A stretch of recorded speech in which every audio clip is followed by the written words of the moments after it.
Yo, what's up, boys? Welcome back to the channel. If you're new, make sure you subscribe and drop a like. Today we're going to be breaking down Shannon Sharpe expressing how he feels about the Dak Prescott Cowboys situation. Let's jump into it. Make sure you hit that subscribe or myself, Ocho, and Gil. Remember, Nightcap doesn't happen without you. Make sure you hit that subscribe button. Thank you. Dak Prescott isn't concerned about his contract situation. This is what Dak said. I don't play for money. Never have, never cared for. What? Man, please. Hey, I told you, Ocho, I had a coach say, the reason why I love Sharpe so much is that she would play this game for free. I said, Coach, I'm going to need everybody else to play for free, too. Shannon ain't going to be the only one playing for free. Right. If all the other mofos playing for free, sign me up. But I ain't going to be the only one. But this is what Dak said. He said, never have, never cared for it, to be honest with you. Would give it up just to play the game. See, I get what Shannon Sharpe is saying here, especially when you're just coming into the league and you didn't have any money before. Dak Prescott never came from a wealthy family or anything like that. He came from Mississippi State, winning a couple games. Now he gets into the NFL, gets his big break. Then he finally gets some money. Of course he's going to care about money. Like, come on now. But I think now at this point of his career, I think that's what he's trying to express is now he doesn't care about the money anymore. Whereas before, yes, of course he cared about the money. Everybody cares about the money. Ocho, you know, we got to say that. Ocho, hey. Yeah. Hey, Listen, Ocho. He's the face of the franchise. He had the star on his helmet. He gonna say all the right things. You know, hey, listen, you know when you first meet a girl? Yeah. You know you first meet a girl? You gotta I don't even care about no sex. We ain't even gotta have sex. Girl, please. Hey, I try to get you laid down as quick as I possibly can. What? Listen. Man, give me a pillow right quick. She seems sleepy. Hey, I'm trying to lay her down real quick. He's trying to sell the dream. I bet you never did this one. What that? First date, you know what? You ain't got to drive home. You know it's kind of late. Yeah. You could spend the night. And you know what I do? I let you have the bed. I sleep on the couch. He ain't sleeping on a fucking couch. Yeah. You already know. I love Dak. I love Dak. I know you. Girl, you look tired. You look tired, girl. Go lay down. Go lay down right quick. No, hey, just put your head right there and watch TV. Yeah. Hey, listen, I love Dak to death, and he's saying all the things he has to say. Yes. Honestly, he can't say the things he wants to say. He's doing everything right. He always has done everything right. He's being a pros pro. He's being a pros pro, but at the end of the day, as former players, we know Ocho, that money matters. We love matters. You ain't playing for free. We love our fans. We love doing this, have an opportunity just to talk to our fans. Yeah. You and I would do Nightcap for free. Yeah. Yeah, okay. Okay. Hey, the only thing free is salvation. And we done got ministers find a way to charge for that. Ain't nothing free but salvation. And they charge for that now. O'Shea don't do no. Oh, no. No. Hell nah. Hey, Dak, shout out. Hey, Dak, I know you watching this, boy. I love you, boy. But come on now. Dak said, I'll allow the business people to say what it's worth. Right. What we're supposed to give a quarterback of my play, a person of my play, leader of my play. I guess you could say for me, it's about controlling what I can control and handle that part, and the rest will take care of itself. Excuse me. I don't really care. I don't really take things personal, Prescott said. Maybe my first deal, things were a little different. That's cap. You can't tell me any athlete that does not take anything slightly personally. There's no way. Than they are now. One, my age. Two, who I am, where I am in my life, and I guess the fact that the first deal got done. The understanding that this is at this point, and I have a lot of decisions, and I have a lot of decisions in this too. I have a lot to say. It's about understanding the business is the business. Yeah. Listen, to me, honestly, if I was Dak, I would bet on myself. I would pull a Kirk Cousins, like what Kirk Cousins did when he was with the Commanders. Yeah. I would play this last year out and hit the market. I would hit the market, and when he hits the market, there are multiple teams that could use Dak Prescott. Ocho's right. Ocho's definitely right here. I mean, as a Cowboys fan, I don't want Dak Prescott to hit the market. I don't want any other team to pick up Dak. I know there's a lot of Cowboys fans that'll say, oh, we can do better than Dak. We should get a better quarterback than Dak. You find me 8 better quarterbacks than Dak Prescott. You can't find them. Dak throws last year Dak had an MVP type of season, and now this year we're not trying to pay him the money. I get we don't want to pay him $70 million or $65 million, but I mean at some point we got to pay this man.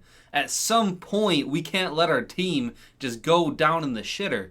I don't want that. I'm sure Jerry Jones don't want that. Jerry Jones wants the Super Bowl before he dies. He's a great leader of men. He's a great quarterback. Many won't consider him an elite. I like him, and most importantly, I would definitely say he's elite. If he goes somewhere that has a great supporting cast, we can see a Dak that can reach heights even he didn't think he could. That I think he might be because of the circus where he is. It could be rough. Nah, I don't think he can find a better team that has more talent. The camera. Not allowing the coaches to coach, not allowing the players to play. I'm sure you could find a better situation with less pressure, but I mean, come on, talent-wise, you're not. Dak Prescott's not going to find a better team than the Dallas Cowboys. The Dallas Cowboys roster has been stacked probably since the year Tony Romo went out. Dak Prescott is not going to find a team that's going to be Super Bowl caliber just like the Dallas Cowboys. The only other reason he would want another team is more money and a little bit less pressure because the Cowboys have the most pressure, as they should. Speaking for the players, speaking for the coaches, being somewhere else where you don't have to deal with that, I think it would do him due justice. Let me ask you a question. If the Cowboys offer Dak 5 years, $150 million, you think he takes it? 150? That ain't enough. Yeah. I don't Fuck like it. No. But money don't matter. That's not enough. Nah. Money don't matter. It matters, but you ain't finna. Okay. I just wanted you to say it. I didn't want to say it. I just wanted you to say it. Like, yeah, that would be ridiculous. If I'm Dak's agent and they offer me 5 for 150, I'm gonna tell Jerry don't worry. Bro, that's the equivalent of Jerry Jones going poof. Like, bro, fuck you, get out of my face. Dak is not gonna go for that, and Dak's agent sure as hell ain't gonna go for that. Worry about it. We gonna play this season out. We good. Yeah, appreciate it. Well, here's the thing. The thing he got all the leverage too. Yeah, and there's they can't not franchise too many it. scenarios and not too many chances or opportunities where players have the leverage. He got all the leverage. Yeah, because they can't franchise him. If I'm not mistaken, they can't trade him. No trade clause. And he has no franchise tag. Mm-hmm. So they're at his mercy. Yeah. The question is, do they believe they can go get somebody? I mean, they signed Trey. Check this out. Trey Lance says his confidence is higher now than it was when he entered the league. He played only 8 games, including 4 starts, and San Francisco traded up to draft him in 2021. Lance will go through the season competing with Cooper Rush for the backup job behind Dak. My confidence is much higher than what it was when I got into the NFL, for sure.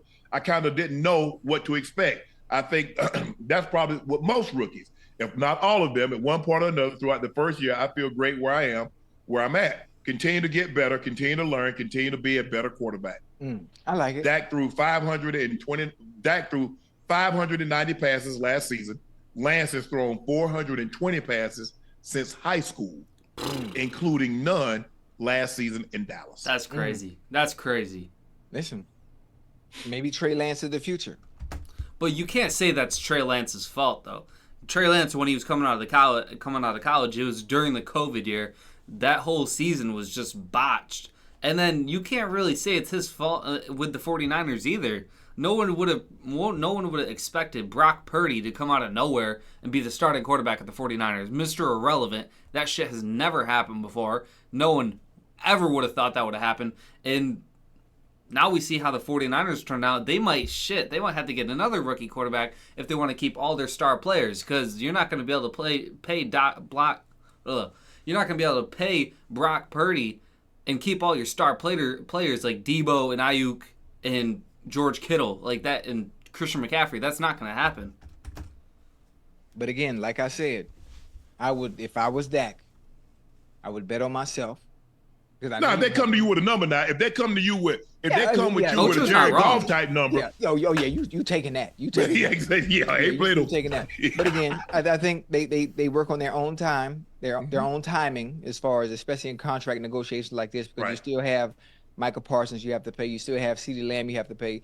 But again, when it comes to quarterback position, you always want to take care of your quarterback, and you want him to know that he is valued and he is a quarterback of the future. So I'm not sure why it's taking so long, because I think, if I'm not mistaken, all the other quarterbacks have been taken care of. But I'm sure it's Except going to Tua. happen. Yeah, it's very soon. Tua as well. Yeah, Jared Goff got his money. He penciled down. I think he's like 52, 53 million. Yeah. Burrow is the most. He's at 55. I think Justin Herbert is a little bit under that, like 52, 53. Mm-hmm. So all those guys are kind of like the 52, 53 mark. Right.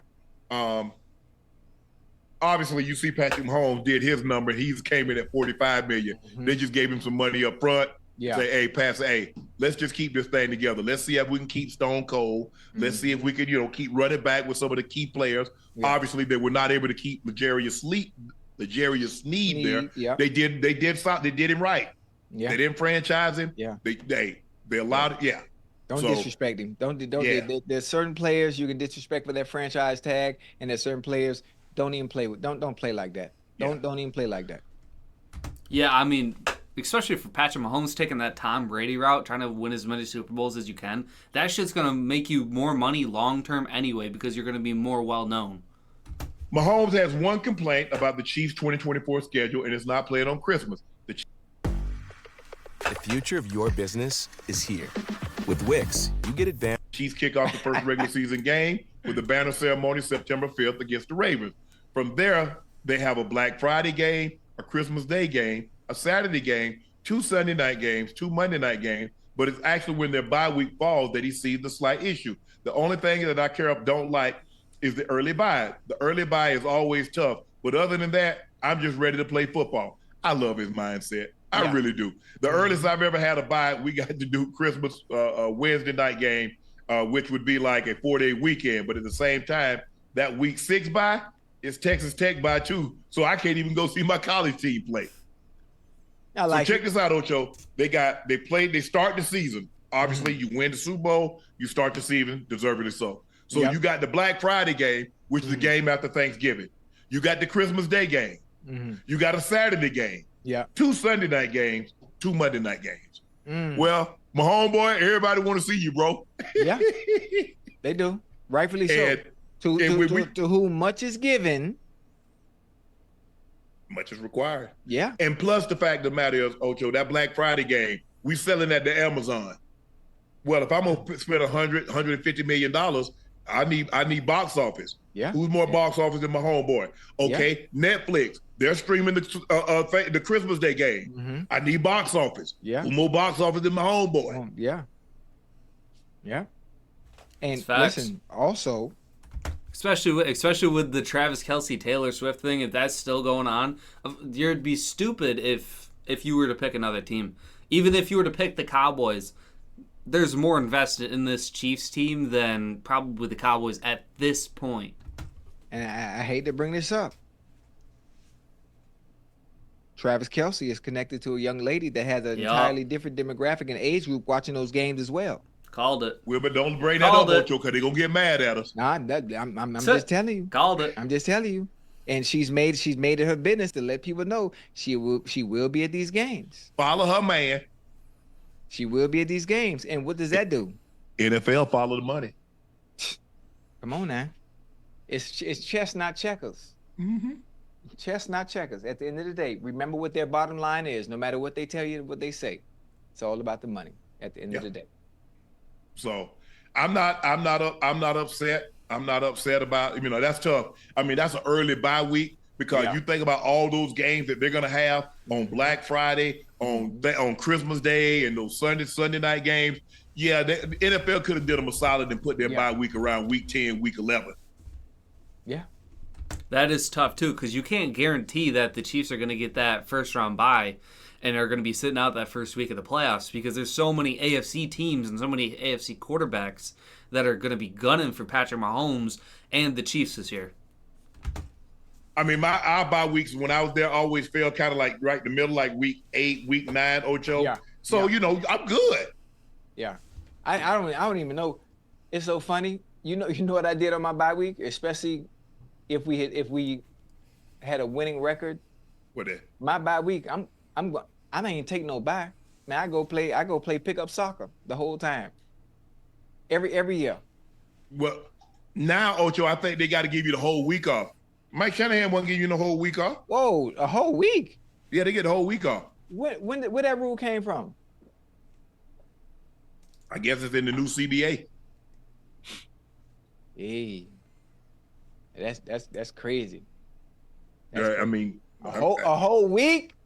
Man, we got we go out there Thursday. Like we might get Thursday. We might get half a day Thursday. So Friday, Saturday, off. Sunday, and then we had to be back Monday to work and be worked out by noon.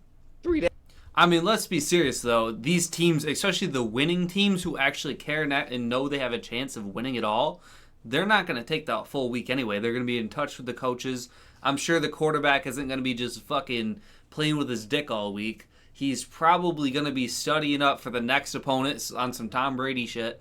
There's no way that winning teams, maybe teams like the Panthers, yeah, they're going to say, all right, I got a week, I'll see you guys later. But any other teams that actually have a winning chance, I doubt that they're going to be like, okay, yeah, let's take a full week, I need it, blah, blah, blah. That's not going to happen. Days? Man, look here. That ain't no damn bye week. I'm telling you what we had. I don't know about all the other teams. I don't know what them other teams did. Mm-hmm. I can't speak to that. Right. But I'm telling you what the Broncos had when we were there. Yeah. And tired of investing so much into your YouTube channel only to see your hard work go unnoticed? Yeah. Man, I remember clearly all my bye weeks. And every time we'd practice Monday. I think we practiced Monday. I think we practiced Tuesday, and we'd be off Wednesday, Thursday, Friday, Saturday, and we had to be back Monday. Man, that whole week, I'm in Miami. I never forget. I play soccer at KSP, Kendall Soccer Park. I play at Urban Soccer 5. At that time, it was in Wynwood. Man, I'm playing soccer the whole week, and then I come back Monday, ready and back to football. My Shannon wasn't doing that. My Shannon wasn't doing that. And it wasn't no situation. It wasn't no situation where like, hey, Mike, such and such got the whole week. Man, please. He don't care about what nobody else doing, huh? Hell no. Hell to the no. Because he gonna tell us, hey, what we trying to do, that ain't what they trying to do. Yeah, you can't run your players into the ground, man. Right. Man, please. We were so happy about that. We so happy getting off noon because that means we can take the flight, and it's still 2 hours. Yeah. But at least you got Friday, Saturday. Man, you got to leave Sunday night. Yeah, you might as well to not be back. leave. You can't chance it. I can't chance leaving Friday, Monday morning. Yeah, and be late, and that plane, something happened with the plane, or you miss a flight. Oh hell no, man! Mike lose his damn mind. Y'all got fined back then? What? Yeah, the fines wasn't that much though, because I think like a fine might be like, say a fine is like $2,000, Ocho. So if you paid $1,000 in front of the team, he would if you paid $1,000 in cash, right? He would reduce it. A $1,000 flag. Yeah. Okay. Yeah. And so it's the fact, because here's the fact. You walking down there, so we might not know you was late. We might not have known you done something. But you coming down there to hand Mike some money, we know you done effed up. So that's kind of what it was, because it's kind of like the team know that you let them down in somewhere. Maybe you was late for a meeting, you missed a meeting, but that man, please. Like we had that walkthrough. When that walkthrough at 11 o'clock, man, please. Man, they see Mike, man, boy, you better not be late for that walkthrough. Right. Mike didn't play that. And then here's the thing, Ocho. The walkthrough. We're not going full speed, but it's a nice speed now. Yeah, it ain't no bullshit. Yeah. Man, Ocho, watch the. Let me take my glass off, Ocho. Why them dudes start coming out there with Timbs? Come on, man. Come on, Ocho. Man. They had on Tim. Man, them jokes coming out there. Hold on. It was cold, right? When it was cold, though. Not gonna lie, going out there in Tim's is crazy. Them that jokers shit's come crazy. out there, they got the jeans on and they got the sweats over the jeans. Nah, that's Lord have mercy. That's crazy. Man, Mike, hey, that's crazy. Mike called that thing up. Yeah. He said, if y'all ever come out here like that again, right. Whew. I say, see, I knew y'all were gonna F it up. Imagine running in some tins. I knew it, but they knew how Mike was. Right. Ocho, we having a practice. This was in '97. Anybody that's on that team that can take Ocho, we were about 30 minutes through from practice. Now, mind you, we're already out there. We've already been out there about an hour and 15 minutes. Yes, sir. Mike started the whole practice over. The whole practice? The whole practice. And I'm talking about it snowing like a bee. I'm talking about it's so cold, Ocho. Look, I don't know what happened. I think it was a team drill. And I might have started it. You dropped the ball. I think I dropped the ball. Rod dropped the ball. Threw a swing past the TD. He dropped the ball. Yeah. Man. Mike blew that whistle. Man, Mike blew that whistle. Start this ish over. I was like, okay. Oh, so you know me, Ocho. You know, I'm like, oh, you know, hey, my bad, fella, my bad. So I'm thinking we about to start the period over. Right. This man starts stretching and everything over. Man, I want to fight Mike. No. They were probably out there for 4 hours. Starting the whole mofo 4 hours. Over. 5 hours. Oh, no. Look here. When I say Mike ran a tight ship, yeah, and that foolishness, we didn't have no foolishness. Cause hey, bro, look here. Don't y'all mess this up. He does like, okay, guys, if we do X, Y, and Z, hey, such and such. Man, look here. Hey, this is how we're gonna do it. We're gonna go out there, we're gonna play, we're gonna practice our ass off. Right. Don't y'all F this up. Yeah. Because we know we were a veteran-led team. Like right. Mike let us police the team. We'll fight all you young mofos up in this thing. Don't y'all mess this up. Man, Mike started the whole practice from stretching. I thought we was going to go back to the period, the start of the period. Right. This man done start the whole mofo practice over, and we got to go stretch all over again. I couldn't even be hot because I was so damn cold. Yeah. Hey. Well, look here, and that's what Elcho. And when I tell people the mindset that you have to have, that I believe you need to have, Mike ain't let nothing skate. Right. Like you drop a pass and like the defense might do something, might blow an assignment, and defense also know Mike, we got it. Mike say, no, F, we don't. Run that again. Uh-oh. Oh, a drop pass. Oh, that ain't sliding. Oh no! Hell no! What? Hey, so Mike was like Tom Coughlin, then basically. He didn't like. Look, Mike was very, very like his time. Like time was like the meeting starts at this time. Right. When Mike walked down them steps, don't you walk your ass in behind him. Right. So everybody was up. We understood when Mike come in that room, everybody needs to be in their seat. If you're not in there, you might as well just go ahead and chalk it up. Like I said, the one time I was late, I don't think he'd have known I was late. It just so happens I was Offensive Player of the Week, and when he called my name, I didn't come down to get the award. Hey, I was standing out. I was outside the meeting room looking at him like, damn. But damn, no, imagine that's Mike. Look, that's tough. Be on time. That's tough. That was his number one thing. Be on time. Meeting started this time. Practice started this time, so forth and so on. That was really his only thing. And then he let the veteran players, he let us police the locker room. Right. What was supposed to transpire. Because a lot of times, Ocho, we put out fires before it got to Mike. He didn't even know anything about it. Right. And I think that's where veteran leadership comes in at. And that's why you can never have a really enough of quality vets. I ain't like, nah.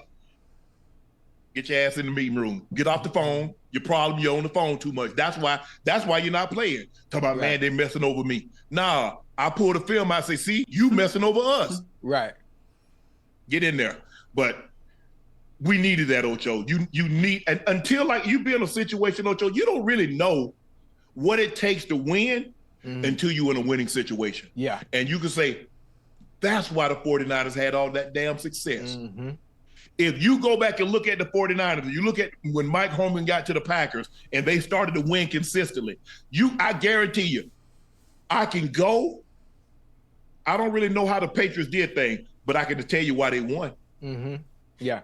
You listen, my time there with the Patriots, I understood why they won within the first week. Mm-hmm. Within the first week, Bill Belichick, he ran a tight ship.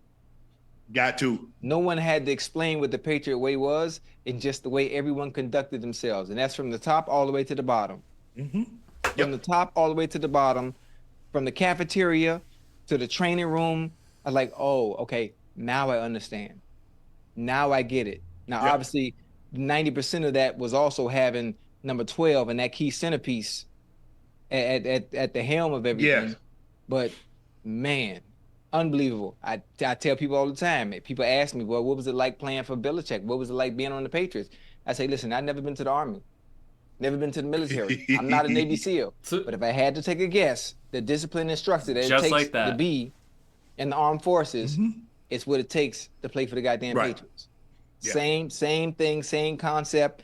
And I come to understand that Bill Belichick has a background. I think his dad was at the Navy, coached at the Naval Academy. And that is why he ran it the way he did. And that's exactly what that environment felt like. And see, that's why it never bothered me. My grandfather was in the military. So I understood what a structured environment was. Oh, so you was used to it. It didn't bother me. My grandmother, when she said be up at certain amount of time, we gonna go pick peas or we gonna hit these fields. Right. We got to go pick up pecans or whatever the case may be. Right. All right, boys, such and such gonna come by tomorrow. Okay. I already know what that means. That man coming by, he gonna pick us up at 7:00. That means you get your butt up, wash your face, brush your teeth, be ready to hit that truck. Right. I understood that. So it was never a problem to me. Coach Reeves was a iron-nosed, old school Tom Landry. No bull jive, no BS. You jump off sides in training camp, you run a lap. Sometimes you make the whole team run. Hey, I can't imagine grown men running no lap, man. You can imagine it. You can imagine it because it happened. I don't know if anybody's in the chat that was on those teams. Coach Reeves I was with Coach Reeves from 90 to 92. Go ask him. And you heard Ocho? Man, they put you on that UB. You ever did the UB where you paddle like this here? Nah, what's that? It's a bike, but if you got like a hamstring issue or something like that, that's how you get your cardio. Okay. What the fuck? Like this? He ran me up out of there. What the fuck? Man, doing that UB for 30 minutes? What? 30 minutes?